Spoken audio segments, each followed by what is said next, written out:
जय हिंद साथियों। टारगेट वीर सुनील में आप सभी का स्वागत है।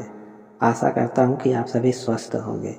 आज हम हिंदी साहित्य के इतिहास लेखन की परंपरा से संबंधित दूसरी महत्वपूर्ण क्लास देख रहे हैं। इस दूसरी क्लास में जितने भी प्रश्न सम्मिलित किए गए हैं सभी परीक्षा के लिए बहुत ही महत्वपूर्ण हैं। आज का पहला प्रश्न, आचार्य रामचंद्र शुक्ल ने आदि काल या वीरगाथा काल की अवधि क्या मानी है? संवत 1000 ईस्वी से 1400 ईस्वी, संवत 1050 से 1375 विक्रम संवत, संवत 750 से 1350 विक्रम संवत, संवत 1000 से 1375 विक्रम संवत। तो इसका राइट आंसर है संवत 1050 से 1375 विक्रम संवत। रामचंद्र शुक्ल ने हिंदी साहित्य का इतिहास का प्रकाशन पहले किस नाम से हुआ था? हिंदुई साहित्य का इतिहास, हिंदी साहित्य का इतिहास, हिंदी साहित्य की पूर्व पीठिका के रूप में, हिंदी साहित्य का विकास के रूप में। तो इसका राइट आंसर है हिंदी साहित्य का विकास के नाम से आचार्य रामचंद्र शुक्ल के इतिहास का प्रकाशन हुआ था। रामचंद्र शुक्ल का हिंदी साहित्य का इतिहास कब प्रकाशित हुआ? 1829 ईस्वी, 1929 ईस्वी, 1931 ईस्वी, 1929 विक्रम संवत। तो इसका राइट आंसर है 1929 ईस्वी में इसका प्रकाशन हुआ था। मैं इस्लाम के महत्व को भूल नहीं रहा हूँ, लेकिन जोर देकर कहना चाहता हूँ कि अगर इस्लाम न आया होता तो भी इस साहित्य का 12 आना वैसा ही होता जैसा आज है। यह पंक्ति किस विद्वान की है? आचार्य हजारी प्रसाद द्विवेदी, रामचंद्र शुक्ल, नलिन विलोचन शर्मा, विश्वनाथ प्रसाद मिश्र। तो यह पंक्ति आचार्य हजारी प्रसाद द्विवेदी का है।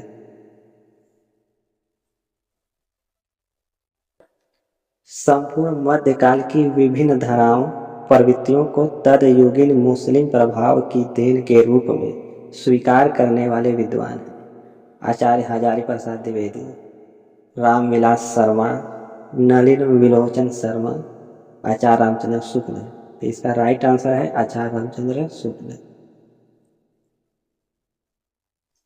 रामचंद्र शुक्ल ने अपना इतिहास ग्रंथ किस पद्धति पर लिखा है?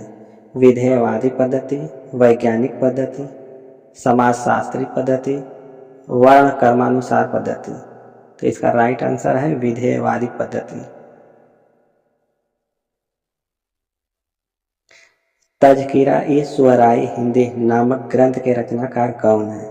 George Grierson, Garcin de Tassy, doctor Mohan Singh, Maulvi Karimuddin. इसका राइट आंसर है मौलवी करीमुद्दीन।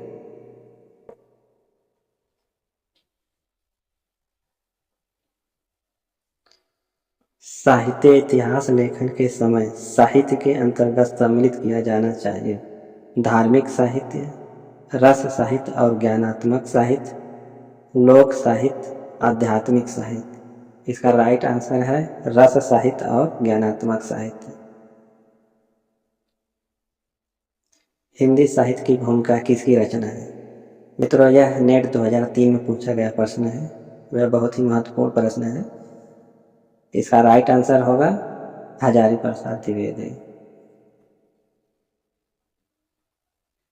हिंदी साहित्य का संक्षिप्त इतिहास के लेखक हैं विश्वनाथ त्रिपाठी, रामचंद्र शुक्ल, हजारी प्रसाद द्विवेदी, रामस्वरूप चतुर्वेदी। यह नेट 2003 में पूछा गया प्रश्न है। इसका राइट आंसर होगा विश्वनाथ त्रिपाठी।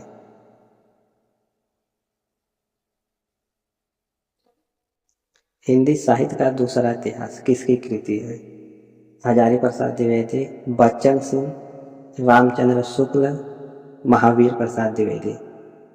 और हिंदी साहित्य का दूसरा इतिहास डॉक्टर बच्चन सिंह का है।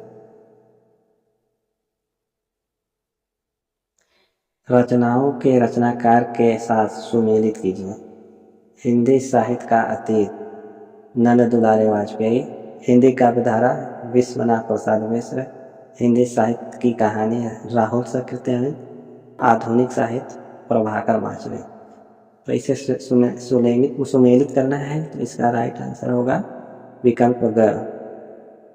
यानी हिंदी साहित्य का अतीत विश्वनाथ प्रसाद मिश्र ने लिखा है। हिंदी काव्यधारा राहुल सकृत्यायन ने। हिंदी साहित्य की कहानी प्रभाकर माचवे। आधुनिक साहित्य नंद दुलारे वाजपेयी का है। हिंदी साहित्य के इतिहास लेखकों में कालक्रमानुसार कवियों का वर्गीकरण सबसे पहले किसने किया? जॉर्ज ग्रियर्सन, गारसा दत्तात्रेय, शिव सिंह सेंगर, आचार्य रामचंद्र शुक्ल। तो इसका राइट आंसर है जॉर्ज ग्रियर्सन। आचार्य शुक्ल ने हिंदी साहित्य का इतिहास के अंतर्गत शिव सिंह सेंगर एवं ग्रियर्सन के इतिहास ग्रंथों के लिए किस शब्द का प्रयोग किया है? वार्ता संग्रह, इतिहास संग्रह, वृत्त संग्रह, कवि संग्रह। इसका राइट आंसर है वृत्त संग्रह शब्द का प्रयोग किया गया है। हिंदी संत काव्य को पूर्ववर्ती सिद्धों एवं नाथ पंथियों के साहित्य का सहज विकसित रूप किस विद्वान ने माना है? आचार्य रामचंद्र शुक्ल ने, आचार्य नंद दुलारे वाजपेयी ने, ग्रियर्सन ने, हजारी प्रसाद द्विवेदी ने। इसका राइट आंसर है हजारी प्रसाद द्विवेदी ने। हजारी प्रसाद द्विवेदी को हिंदी साहित्य के प्रथम उत्थान को आदिकाल नाम देने की प्रेरणा किससे प्राप्त हुई? आचार्य रामचंद्र शुक्ल से, ग्रियर्सन से, मिश्र बंधुओं से या स्वयं से?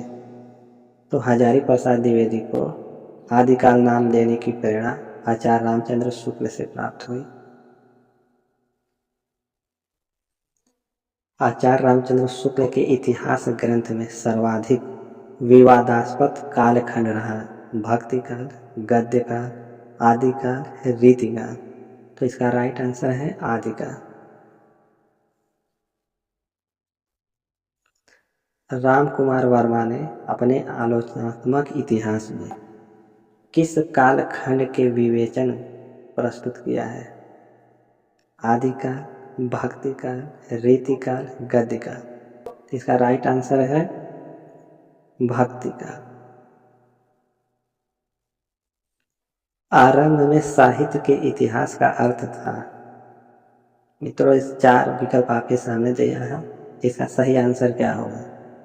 आरंभ में साहित्य के इतिहास दर्शन का अर्थ था रचनाओं व रचयिताओं का स्थूल परिचय प्राप्त करना। विकल्प ग। साहित्य इतिहास की लेखन पद्धति क्या होनी चाहिए? कालक्रमानुसार पद्धति, वर्णानुक्रम पद्धति, समाजशास्त्री पद्धति, विकासवादी समन्वयात्मक पद्धति। तो इसका राइट आंसर है विकासवादी समन्वयात्मक पद्धति। उत्तर अपभ्रंश को पुरानी हिंदी की संज्ञा किसने दी है? चंद्रधर शर्मा गुलेरी ने, भोला शंकर व्यास, रामचंद्र शुक्ल, भोलानाथ तिवारी ने। उत्तर अपभ्रंश को पुरानी हिंदी की संज्ञा चंद्रधर शर्मा गुलेरी ने दिया है। जैन कवि पुष्पदंत पूर्व में किस संप्रदाय के अनुयायी थे? 4 विकल्प आपके सामने दिया है, सही विकल्प का आंसर दीजिए। इसका सही आंसर होगा शैव। हिंदी साहित्य का विवेचनात्मक इतिहास लिखने वाले विद्वान हैं सूर्यकांत शास्त्री, उदय नारायण तिवारी, नलिन विलोचन शर्मा, शिव कुमार शर्मा। इसका राइट आंसर है सूर्यकांत शास्त्री।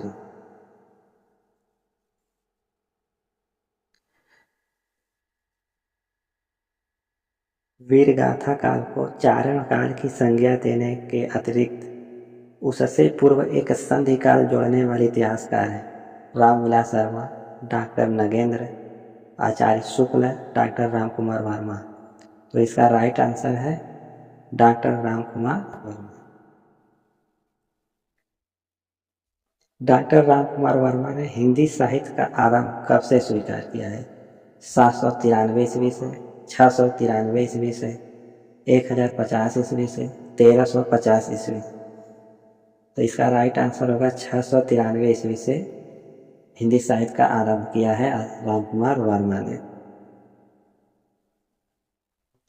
राहुल साकृत्यायन का प्रसिद्ध लेख हिंदी के प्राचीन कवि और उनकी कविता 1933 ईस्वी में किस पत्रिका में छपा? तो इसका राइट आंसर होगा गंगा पत्रिका में छपा था। आचार्य शुक्ल के इतिहास ग्रंथ के विषय में कौन सा कथन सत्य नहीं है? 4 विकल्प आपके सामने दिया है, इसमें कौन सा कथन सही नहीं उसका चयन करना है। तो इसका राइट आंसर होगा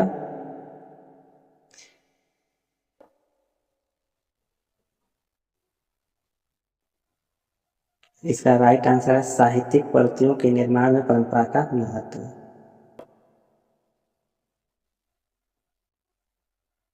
किस विद्वान ने हिंदी साहित्य का आदिकाल भक्ति काल से माना है?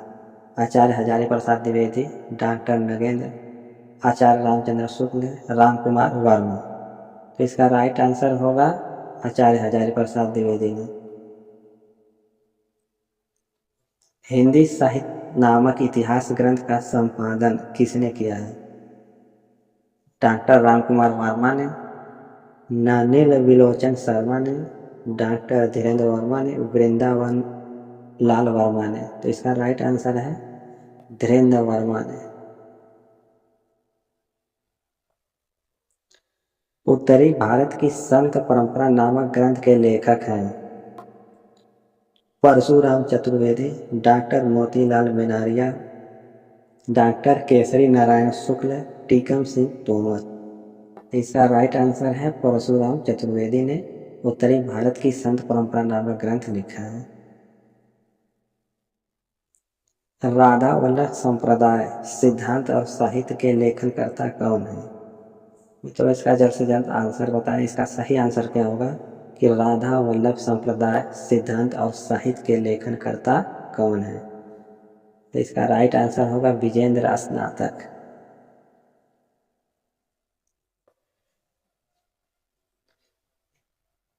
यह हिंदी साहित्य की नींव का वह प्रस्तर है जिस पर आचार्य रामचंद्र शुक्ल ने अपने सुप्रसिद्ध इतिहास का भव्य भवन निर्मित किया है।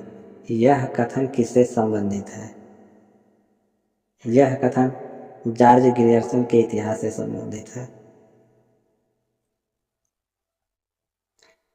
हिंदी में किसी भारतीय द्वारा लिखा गया पहला इतिहास है।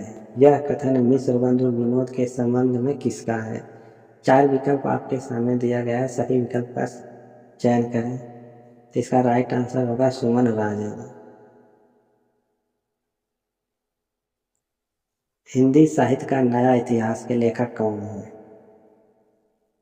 Doctor Ram Khelawan Pandey, doctor Ram Swaroop Chaturvedi, doctor Shiv Kumar Mishra, doctor Namvar Singh. Hindi साहित्य का नया इतिहास के लेखक हैं डॉक्टर राम खेलावन पांडे।